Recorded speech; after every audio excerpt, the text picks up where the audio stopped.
Hello बच्चों, कैसे हैं आप लोग। चलिए आज मैं शुरू करने जा रहा हूँ इंटरफेरेंस। एक बहुत इंपॉर्टेंट फिनोमेना है और ये आपके क्लास 11th में वेव चैप्टर में भी रहता है। It is A category of एक पार्ट है principal of superposition of two waves का। और इसके साथ साथ 12th में भी ऑप्टिक्स में, वेव ऑप्टिक्स में लगभग 90% वेव ऑप्टिक्स का जो कंटेंट है वो इंटरफेरेंस बेस्ड है, जिसमें YDSE Young's double slit experiment आता है। तो दोनों क्लास के पॉइंट ऑफ व्यू से ये चैप्टर, ये जो आर्टिकल मैं आज बताने जा रहा हूँ, बहुत इंपॉर्टेंस रखता है और वेव की अंडरस्टैंडिंग को भी बढ़ाता है। तो चलिए स्टार्ट करते हैं। तो अगर आपने 11th क्लास में देखा हो तो आपने प्रिंसिपल ऑफ सुपरपोजिशन पढ़ा होगा। तो स्टार्ट वहीं से करते हैं। Principal of superposition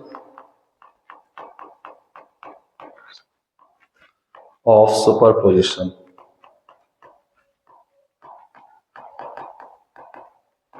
Principle of superposition of two waves.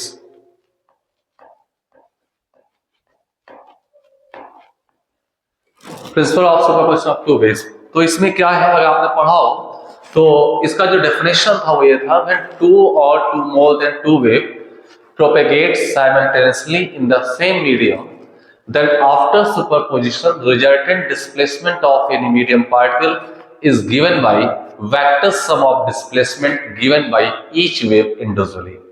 यानी किसी भी मीडियम में एक साथ दो या दो से ज्यादा वेव्स पहुंचती हैं तो मीडियम पार्टिकल का जो रिजल्टेंट डिस्प्लेसमेंट होगा वो हर वेव से दिए गए डिस्प्लेसमेंट के वेक्टर सम के बराबर होता है। तो अगर आपको पता हो तो net displacement of any medium particle is given by y1 plus y2 plus y3 and so on yn। ये आपके पास प्रिंसिपल ऑफ सुपरपोजिशन का रिजल्टेंट है। ये किसी मीडियम पार्टिकल का रिजल्टेंट डिस्प्लेसमेंट है। n नंबर ऑफ वेव्स एक साथ उस मीडियम पार्टिकल पर पहुंची है।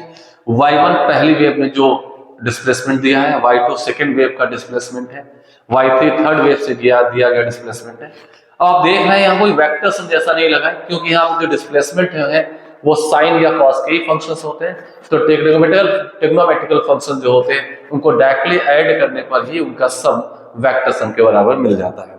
तो ये तो था प्रिंसिपल ऑफ सुपरपोजिशन, जिसकी एक कैटेगरी आती है इंटरफेरेंस। तो चलिए शुरुआत करते हैं। इंटरफेरेंस क्या होता है पहले उसको समझते हैं।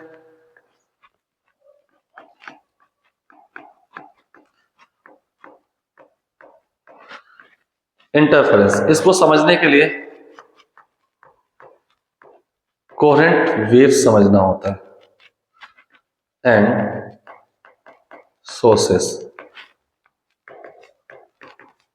कोहेरेंट वेव और सोर्सेस क्या है, मेरी आप सबको सलाह है जो मैं बोल रहा हूं, हो सकता है मैक्सिमम कुछ चीजें मैं ना लिखूं तो आप मेरे साथ साथ इसमें नोट्स बनाते रहिए सुन करके। तो कोहेरेंट वेव्स या कोहेरेंट सोर्सेस ये क्या होते हैं। तो कोहेरेंट एक रिलेशनशिप है, किसी की इंडिविजुअल प्रॉपर्टी नहीं है। कोहेरेंट एक रिलेटिव प्रॉपर्टी है, एक रिलेशनशिप है जो कि किन्हीं दो के बीच में होती है। तो अगर ऐसी कोई दो वेव्स आपको मिल जाती हैं जिनके बीच का phase difference, keep in mind if the phase difference between any two waves is constant with respect to time, if the phase difference between any two waves is constant with respect to time, then such two waves are known as coherent to each other। यानी कि पहली wave दूसरे की coherent कहलाएगी और दूसरी wave पहले की कोहेरेंट कहलाएगी। तो कोहेरेंट एक रिलेशनशिप है, किसी अकेली वेव को हम कोहेरेंट नहीं कर सकते। अगर मुझे भाई कहना हो तो मैं किसी का भाई हो सकता हूं, तो मैं किसी का टीचर भी हो सकता हूं, ठीक है ना। तो भाई हूं मैं, तो भाई का मतलब मुंबई वाला भाई मत समझिएगा, भाई मतलब एज ए ब्रदर। तो ब्रदर के लिए दूसरा भाई भी हो गया, कोई सिस्टर हो गई, ठीक है ना। तो कोहेरेंट एक रिलेशनशिप है, तो कोई अकेला कोहेरेंट नहीं हो सकता, उसका कोई एक पेयर होगा। तो फर्स्ट वेव सेकंड की और सेकंड वेव फर्स्ट की कोहेरेंट होगी। और ऐसी दो वेव्स जिन दो सोर्सेस से निकल के आती हैं वो सोर्स भी एक दूसरे के कोहेरेंट कहलाते हैं, ठीक है। तो मैं शॉर्ट में लिख देता हूं, if phase difference between two waves is constant with respect to time, then these are known as coherent to each other, known as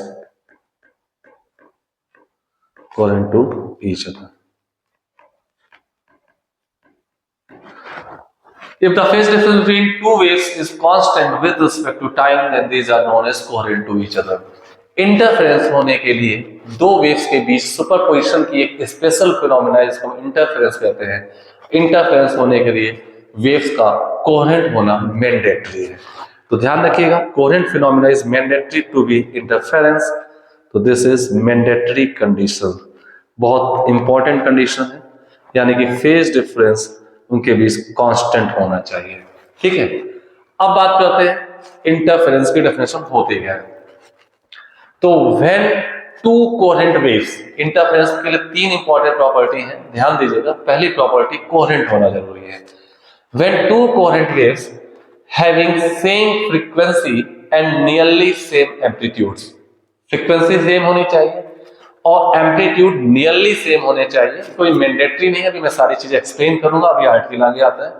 when to coherent waves having same frequency and nearly same amplitude propagate simultaneously in the same medium, then after superposition a resultant wave is formed and the intensity of resultant wave in the medium distributes according to position।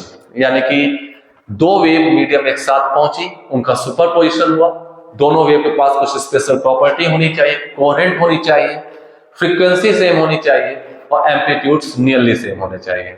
जब ऐसे दो wave medium एक साथ मिलेंगी तो एक resultant wave बन जाएगी और उस रिजल्टेंट वेव का जो रिजल्टेंट इंटेंसिटी है, तो मीडियम में इंटेंसिटी का डिस्ट्रीब्यूशन पोजीशन के अकॉर्डिंग डिस्ट्रीब्यूट होता है। जैसे मैंने कहा मैं इस पोजीशन में खड़ा हूं, एक सर्टेन इंटेंसिटी मिल रही है, तो हमेशा इस पोजीशन में सेम इंटेंसिटी मिलती रहेगी। मैंने अपनी लोकेशन बदली, चेंज की, तो अब इंटेंसिटी कुछ चेंज हुई तो जो भी मिलेगी वो उस पोजीशन पर फिक्स मिलेगी।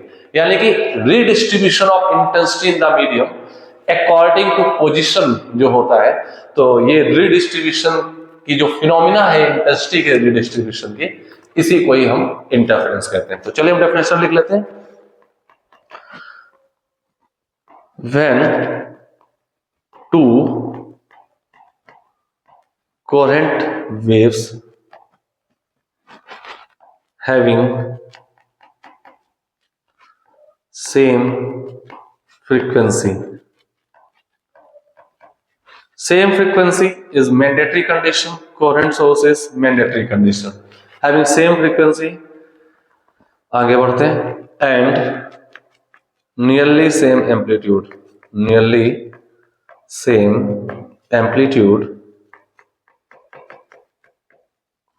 propagate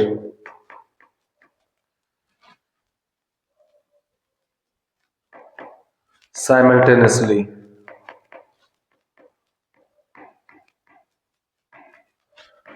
in same medium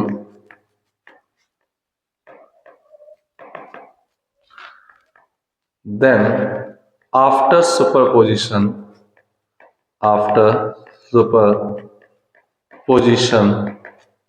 resultant intensity in medium distributes according to position, यानी किसी फिक्स पोजीशन पर रिजल्टेंट इंटेंसिटी फिक्स रहेगी। This phenomena is known as interference. Nearly same amplitude, ये क्यों कर रही है, बहुत इंपॉर्टेंट चीज है, ये अभी आगे बताऊंगा, but it is not the mandatory condition. ये ऐसी कोई मैंडेटरी नहीं है, डिफरेंट एम्पलीट्यूड भी होंगे तो भी काम चल जाएगा, मतलब लार्ज डिफरेंस होगा तब भी काम चल जाएगा। नियरली सेम होने से कुछ अच्छा होता है, इससे मैं भी आपको बताऊंगा आगे। But these two red colour stars are mandatory conditions, ये कोई मैंडेटरी नहीं है। क्यों नहीं है, अभी आगे रिजल्ट आएगा मैं उस पर बताऊंगा। After superposition, resultant intensity in the medium distributes according to position। अब ध्यान दें, अगर सुपरपोजिशन के बाद रिजल्टेंट इंटेंसिटी मीडियम में पोजीशन के अकॉर्डिंग डिस्ट्रीब्यूट होती है तो ये फिनोमिना कहलाती है इंटरफेरेंस। और अगर टाइम के अकॉर्डिंग डिस्ट्रीब्यूट होती है तो ये फिनोमेना कहलाती है बीट। ये भी सुपरपोजिशन का एक एग्जांपल है जो क्लास 11th में ही वेव आर्टिकल में आपको वेव चैप्टर में पढ़ाया जाता है।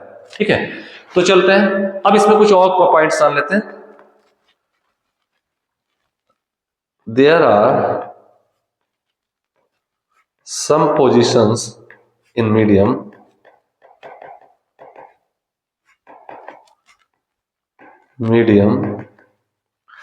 where intensity is maximum, then it is called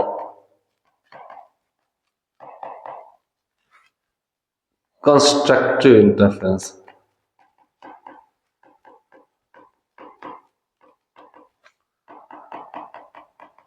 constructive interference.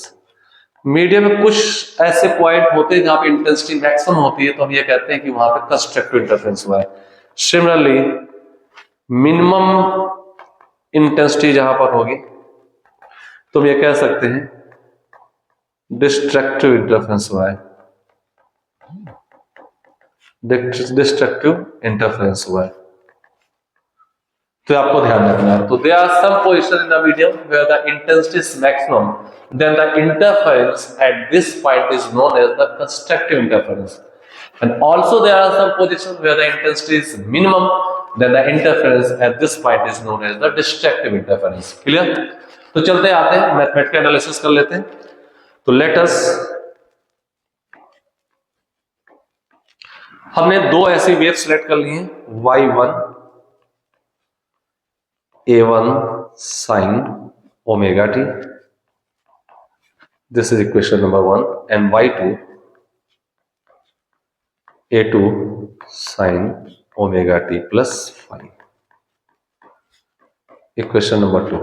आप देख पा रहे हैं ये दो ऐसी वेव है जो कोहेरेंट रिलेशन को सेटिस्फाइड करती है। y1 a1 sin omega t, अगर आप देखें तो पहले का फेज डिफरेंस फेज ओमेगा है, दूसरे का ओमेगा टी प्लस फाई है। अगर इनका डिफरेंस देखें तो सिर्फ फाई आता है, and this is independent of time. इन दोनों को सब्ट्रैक्ट करिए तो ओमेगा टी कैंसिल हो जाएगा, फाई आएगा, वो टाइम से इंडिपेंडेंट है, तो इनके बीच का फेज डिफरेंस जो है फाई आता है जो कि कांस्टेंट है, और ये कोहेरेंट की कंडीशन को सेटिस्फाइड करती है। अब गॉस देखिएगा इन दोनों में ओमेगा के को देखिए, ओमेगा मैंने सेम लिया है तो ओमेगा के अंदर ही फ्रीक्वेंसी होती है तो इनकी फ्रीक्वेंसी सेम है, ऐसा मैंने डेफिनेशन में लिखा हुआ है। बट इनके एम्पलीट्यूड्स आप देख पा रहे हैं एम्पलीट्यूड डिफरेंट है, जिनको मैंने नियरली सेम कहा है, मैंडेटरी नहीं है, हमने भी डिफरेंट दिया है। आगे दिखाता हूं कि नियरली सेम होने से क्या क्या फायदे हो सकते हैं। चलिए तो स्टार्ट करते हैं। According to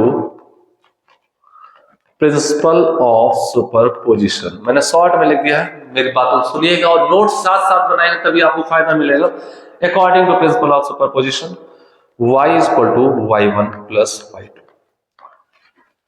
This implies that a1 sin omega t plus a2 sin omega t plus phi। थोड़ा सा मैथमेटिकल एनालिसिस है, थोड़ी मैथमेटिक्स होगी, हम इसको सॉल्व करते हैं। तो let start. y equal to a1 sin omega t plus a2, इसको साइन a प्लस बी के फॉर्मूले से ओपन कर दीजिए, sine omega t cos phi plus a2 दोनों के साथ में रहा होगा तो अगले टर्म में भी a2 आ जाएगा, a2 cos omega t sine phi. अब आप ध्यान से देखिएगा, हम यहां पे कुछ कॉमन लेंगे। कैसे? साइन ओमेगा टी कहां का आ रहा है? ये आ रहा है, इसमें कॉमन ले लें, साइन ओमेगा टी कॉमन ले लिया तो आप पास आएगा a1 plus a2 cos phi plus cos omega t, इसको ऐसे लिख दें तो आप पास आएगा a2 sine phi.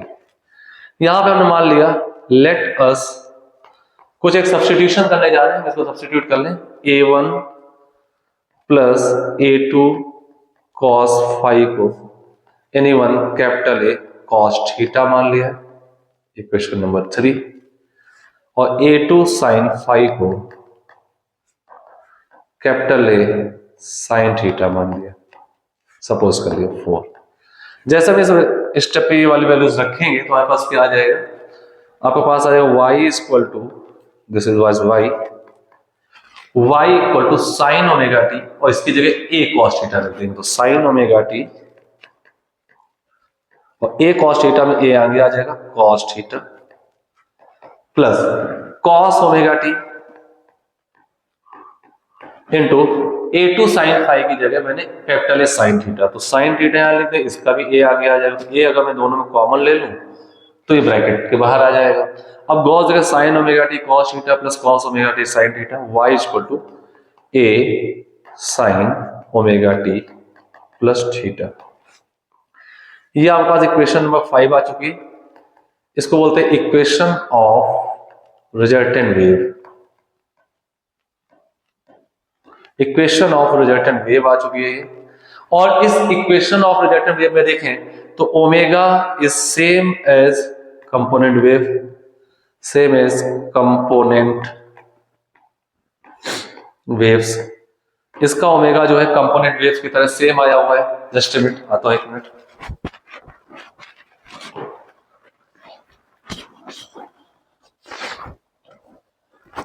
Omega same आ चुका है और A is the resultant amplitude, resultant amplitude है, ए इज रिजल्टेंट एम्पलीट्यूड। ये बात भी आपको ध्यान रखनी है कि ये चीजें क्या है। ए रिजल्टेंट एम्पलीट्यूड है, दिस वन, राइट।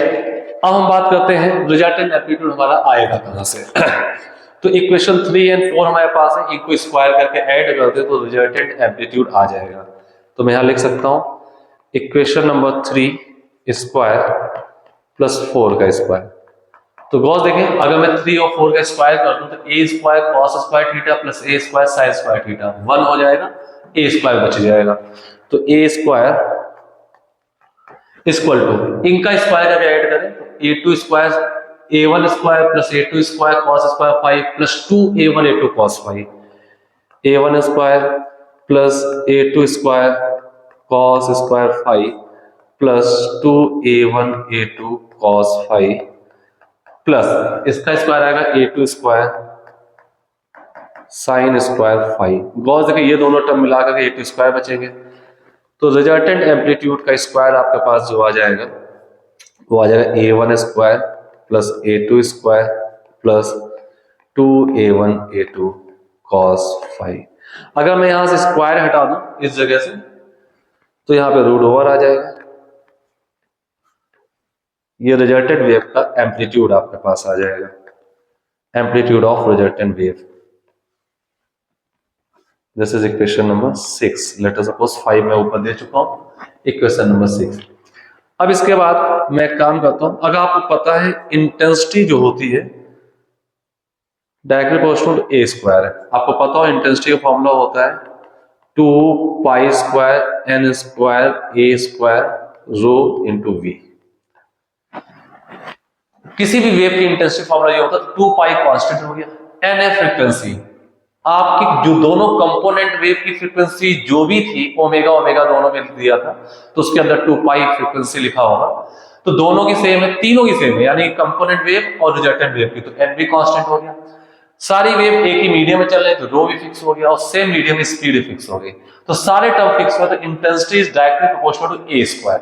इस पूरे बचे हुए कांस्टेंट टर्म को अगर मैं के मान लूं तो आप ये कह सकते हो रिजल्टेंट इंटेंसिटी जो है यानी कांस्टेंट के इंटू ए स्क्वायर। ऐसे I1 भी जो होगा वो k इंटू A1 स्क्वायर होगा, I2 जो होगा वो भी k इंटू A2 स्क्वायर होगा। मैंने कैपिटल ए लिख दिया, यहां से ऊपर स्मॉल ए लिखे, इसे मैं इनको स्मॉल ए कर देता हूं, स्मॉल ए A1 स्क्वायर A2 स्क्वायर। तो आपके पास जो इक्वेशन नंबर 6 है इसका स्क्वायर करते हैं, स्क्वायर कर देंगे और दोनों तरफ k का मल्टीप्लाई करते हैं। तो इक्वेशन नंबर 6 का स्क्वायर करके k का मल्टीप्लाई ऐसा मैं करने जा रहा हूं। तो देखिए क्या आ जाएगा हमारे पास, गौर से देखिएगा। जब इक्वेशन 6 का स्क्वायर करेंगे तो ये a स्क्वायर होगा, k हो जाएगा, इसको two k a1 square plus k A2 square plus 2 root के A1 रूट के A2 इंटू कॉस फाइव। मैंने ऐसा कर दिया। अब आप कहेंगे मैंने ऐसा क्यों किया, के इसके साथ है, के इसके साथ, यहाँ जब के आया तो उसको दो बार लिख दिया, रूट ओवर के रूट ओवर के, एक बार A1 के साथ एक बार A2 के साथ। तो गौर देखिए ये वाला टर्म जो है ये रूट I1 होगा, ये देखिए इसका रूट ले लीजिए, रूट I1 इसको तो रूट के A1, और ये वाला टर्म जो होगा ये रूट I2 होगा। तो आपके पास रिजल्ट आ जाएगा I equal to I1 plus I2 plus 2 root I1 I2 cos 5, equation number 7।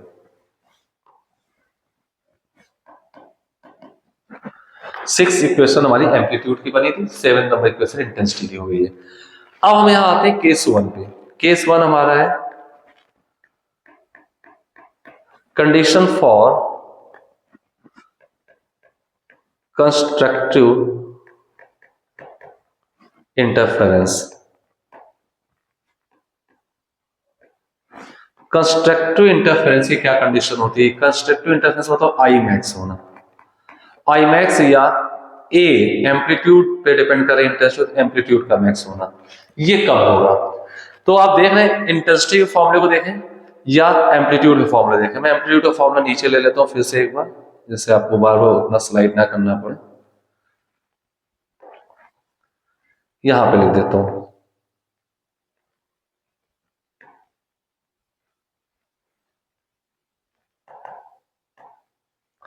ये आ गया इंटेंसिटी और एम्पलीट्यूड के फॉर्मूले यहां पर आ चुके हैं। अब इसको देखते हैं ये मैक्स कब होंगे। ये मैक्स कब होंगे? Only when cos five max हो जाए, और cos फाइव मैक्स होता है +1। अब cos फाइव मैक्स +1 होता है क्योंकि जब ये +1 होगा तो ये फंक्शन मैक्सिमाइज हो जाएंगे दोनों। तो +1 कब होगा? जब cos m पाई हो जाएगा। m पाई का मतलब है m0 सॉरी 2m पाई, m पाई नहीं होगा तो -1 हो जाएगा, नहीं तो इवन मल्टीपल ऑफ पाई में ये cos मैक्स होता है, cos 2m पाई 0 1 2 3। जब 0 रख दे cos 0 1 रख दे cos 2 पाई भी 0 बराबर है 1 एंड सो ऑन। तो फाई की वैल्यू आ जाएगी 2m पाई। ये बहुत इंपॉर्टेंट टर्म है कंस्ट्रक्टिव यानी मैक्सिमम इंटेंसिटी के लिए फेज डिफरेंस का फॉर्मूला याद रखना आपको, 2m पाई होता है जहां m की वैल्यू इस टाइप से लाई करती है।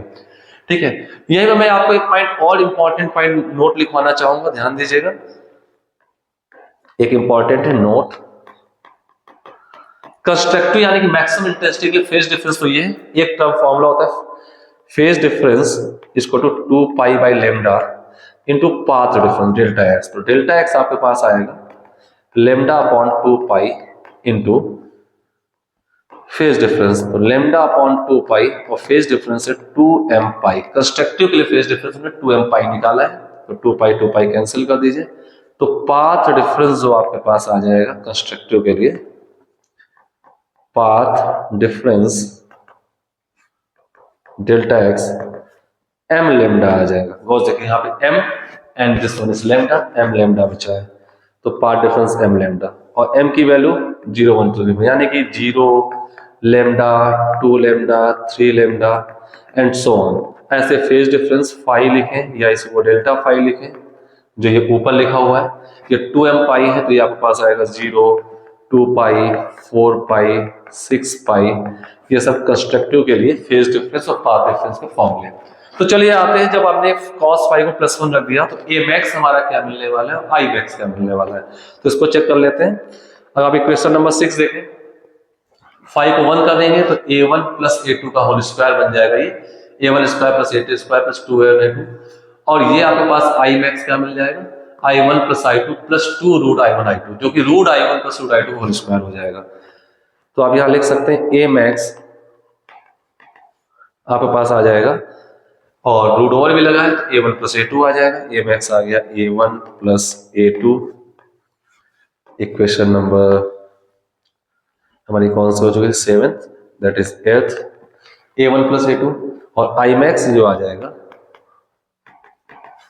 I1 plus I2 plus 2 root I1 I2, 2 root I1 I2 ही आ जाएगा, सिर्फ नहीं आएगा। इसको हम चाहें तो एक दूसरे तरीके से भी लिख सकते हैं। देखिएगा ये I मैक्स आ चुका है, आपका A मैक्स आ चुका है। इसको हम चाहें तो root I1 plus root I2 का होल स्क्वायर भी लिख सकते हैं। This is equation number 9। अब आप देखिए मैक्सिमम एम्पलीट्यूड जो है एम्पलीट्यूड के टर्म में आ चुका है, मैक्सिमम इंटेंसिटी इंटेंसिटी के टर्म में आ चुकी है। अब मैं चाहता हूं कि I मैक्स दिया जाए एम्पलीट्यूड के टर्म में। तो जैसे आपने लिखा I proportional to A square है, तो ऐसे I मैक्स जो होगा वो proportional equal to K into A max square हो जाएगा। तो I मैक्स आपके पास जो आया K into A max square, A max आपके पास है A1 plus A2 whole square. तो I की वैल्यू A के टर्म में आ गई max. This is equation number 10। ठीक है, अब आते हैं डिस्ट्रक्टिव इंटरफेरेंस के लिए। Case 2 for destructive interference.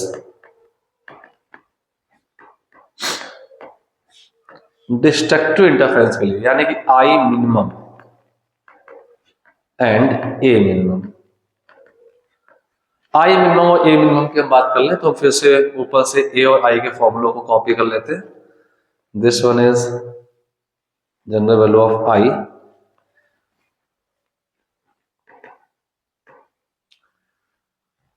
and this is A।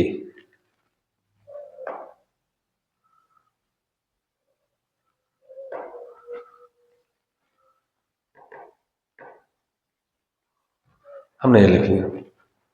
अब बात करते हैं मिनिमम कब होगा। ये मिनिमम तभी होगा, सॉरी, व्हेन मिनिमम की बात करने जा रहा हूं तो व्हेन cos फाई -1 होगा। और -1 हो जाएगा किस केस में -1 होगा? -1 होगा cos -1 पाई 3 पाई 5 पाई 7 पाई। ठीक है, इस पर होते हैं तो आप इसमें कह सकते हैं cos 2m प्लस 1, या आप ऐसा कह सकते हैं m पाई, और m की वैल्यू आपके पास आ जाएगी 0 से 0, सॉरी फॉर दैट 0 नहीं होगी, m एक ऑड नंबर हो जाएगा, m1 3 5 7 एंड सो ऑन, ये आपके पास आ जाएगा। ठीक है, या आप सारे नंबर रखना चाहते हैं तो मैं आपको यहाँ पे इस फंक्शन को सजेस्ट नहीं करूंगा, ये फंक्शन से भी काम मेरा यहाँ चल जाएगा, बस YDSC में आपको समझने में दिक्कत आएगी, तो मैं यहाँ पे ये फंक्शन हटाता हूँ। कॉस को मैं m की वैल्यूज भी बदलूंगा, तो मैं m के सारी वैल्यूज देना चाहता हूँ, तो मैं यहाँ पे कॉस को 2m प्लस 1 पाई कह दूंगा, m की वैल्यू 1 से स्टार्ट करूंगा, 2m minus 1 pi, sorry for that 2m minus 1 pi, 1 pi, m 1 से स्टार्ट तो 1 रख देने पर आएगा 2 माइनस 1 1 पाई, पाई 1 2 3 4, तो 1 रखने में 2 रखने में 3 पाई आ जाएगा, सो ऑन। तो आपके पास फाई की वैल्यू आ जाएगी 2m माइनस 1 पाई।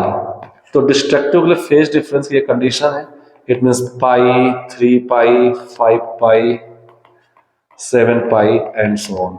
अब यहां से मैं पाथ डिफरेंस निकाल लूं, पाथ डिफरेंस डिस्ट्रक्टिव इंटरफेरेंस यानी कि मिनिमम इंटेंसिटी के लिए डेल्टा एक्स, तो lambda upon 2 pi into delta phi, lambda upon 2 pi into delta phi आपके पास 2m minus 1 into pi, pi से पाई कैंसिल करते डेल्टा एक्स आपके पास आ जाएगा 2m माइनस 1 लेमडा बाई 2। ये आपके पास पाथ डिफरेंस है डिस्ट्रक्टिव के लिए, तो इसको यहाँ पे m को 1 रख दें तो 1 रखने पर आएगा 1 इंटू लेमडा बाई 2, फिर अगला 2 रख दें तो ये 3 आ जाएगा 3 lambda by 2, 5 lambda by 2 and so on. ये डिस्ट्रक्टिव के लिए आपके पास पार्ट डिफरेंस आ जाएगा। अब आते हैं देख लेते हैं आई, सॉरी आई नहीं, पहले ए आएगा। अब देखते हैं ए मिनिमम कितना आएगा। ए मिनिमम इक्वेशन नंबर 6 हमारी ए की थी जो कि मैंने यहाँ कॉपी कर रखी है। ए मिनिमम आएगा cos फाइव माइनस 1 करेंगे तो आएगा a1 square plus a2 square minus 2a1 a2। तो ये a1 माइनस a2 का होल स्क्वायर भी होता है, a2 माइनस a1 का होल स्क्वायर भी होता है, फिर उसका रूट लेने पर तो स्क्वायर कट जाएगा, तो मैं यहाँ पे a1 माइनस a2 नहीं लिखता हूँ, a2 माइनस a1 भी नहीं, मैं डिफरेंस लिखूँ, जो भी बड़ा है उससे छोटे को सब्ट्रैक्ट कर दिया जाए, a1 difference a2। This is equation number 11।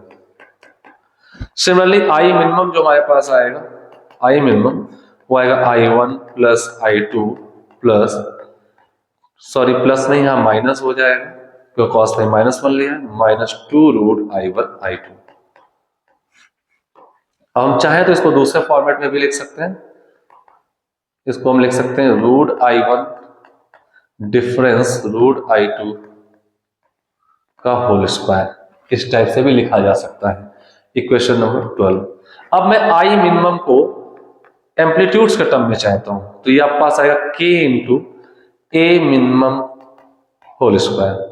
तो आई मिनिमम आपके पास जो आ जाएगा that is k into a1 difference a2 whole square, equation number 13। ठीक है, अब आप पीछे देखेंगे equation number 10 divided by equation number 13 करो, इक्वेशन नंबर 10 हमारी थी आई मैक्स की, और 13 आपके सामने लिखी आई मिनिमम की, एंड इक्वेशन नंबर 10 थी a1 प्लस a2 का whole square upon a1 difference a2 का whole square. This is equation number 10 कहाँ है मेरी, इक्वेशन नंबर 10, ठीक है राइट। ये देखिए इक्वेशन नंबर 10 लिखी होगी, मैं दिखाने के लिए आपको ले रहा था, आई मैक्स 10 और ये 13 लिखिए, 13 दोनों को डिवाइड कर दिए, ये आ गया, and this is equation number 14 and this is complete article. ये आपका आर्टिकल कंप्लीट होता है। अब मैंने एक स्टार बनाया था कि एम्पलीट्यूड नियरली सेम होने चाहिए, तो आखिर एम्पलीट्यूड नियरली सेम क्यों होनी चाहिए, मैं कुछ वैल्यूज ले लेता हूं, a1 a2 की 10 5 10 6 10 7 10 8 10 9। आप देखें ये सबसे ज्यादा क्लोज ये है, क्लोज्ड वैल्यूज हैं 10 और 9। अगर आप इस वैल्यूज पे देखें तो i1 रेशियो i2 देखें जरा, I max ratio I minimum की बात करें, बताइए कितना आएगा, I max ratio I minimum 10 और 9, तो आप वो देखें 10 प्लस 9 19 का स्क्वायर, ठीक है, अपॉन 10 माइनस 9 10 माइनस 9 1, 19 का स्क्वायर बाई 1 का स्क्वायर, 19 का स्क्वायर लगभग मुझे ध्यान है 361 रेशियो 1 होता है। यानी कि मिनिमम इंटेंसिटी बहुत की वैल्यू अगर 1 है तो मैक्सिमम इंटेंसिटी वैल्यू 361 है। इट मींस कितना लार्ज डिफरेंस है कि आप इंटरफेरेंस पैटर्न को ऑब्जर्व करेंगे तो देख के समझ जाएंगे कि ये मिनिमा है और ये मैक्सिमा है, क्योंकि हमें डिफरेंस भी तो चाहिए मिनिमम मैक्सिमम के बीच में। लेकिन यही चीज अगर आप यहां कर लें 10 और 8 में, तो ये रेशियो क्या हो जाता है 10 और 8, 10 और 8 18 का स्क्वायर रेशियो 10 और 8 18 हो गया, और अपॉन ये हो गया 10 माइनस 8 2 हो गया, 18 बाई 2 9 का स्क्वायर, 9 का स्क्वायर आपके पास कितना है 81 आ जाएगा, तो दिस आंसर बिकम्स 81 रेशियो 1। तो देखिए यहाँ पे मिनिमम और मैक्सिमम के बीच का गैप वो नहीं रहा जो क्लोज होने से था, 81 रेशियो 1 हो गया। अब यहाँ 10 और 7 17 हो जाएगा अपॉन 3, 17 बाई 3 स्क्वायर रेशियो और कम होगा। अगर मैं इस रेशियो की बात करूं तो 10 और 5 15 अपॉन 10 माइनस 5 5, 15 बाई 5 3 अपॉन 1 का स्क्वायर, तो 9 रेशियो 1, ये गैप बहुत कम है। तो in the case of light 1 2 3 4 times होने से लाइट में डिफरेंस नहीं समझ में आता है, तो मिनिमम और मैक्सिमम इंटेंसिटी के बीच में जितना ज्यादा गैप होगा तो इंटरफेरेंस पैटर्न उतना ही क्लियर विजुलाइज होगा। तो क्लियर विजुलाइजेशन के लिए हम a1 a2 को नियरली सेम लेते हैं। अगर हम नियरली सेम ना भी लें तो भी इंटरफेरेंस पैटर्न होगा, बट विजुलाइजेशन उतना क्लियर नहीं है जो नियरली सेम लेने से होगा। इसीलिए मैं अपने डेफिनेशन में कहीं देखिए लिखा है amplitude should be nearly same, ये देखिए लिखा हुआ ये point, nearly same amplitude. But ये ब्लू कलर से ना, ये मैंडेटरी कंडीशन नहीं थी। मैंडेटरी इसलिए हो जाती है अगर आप चाहें क्लियर विजुलाइजेशन करना चाहें तो ये लेने से इंटरफेरेंस पैटर्न एक अच्छा पैटर्न ऑब्जर्व होगा। बाकी ये दो मैंडेटरी कंडीशन थी जो रेड कलर से लिखी है, कोहेरेंट वेव्स होना और सेम फ्रीक्वेंसी होना।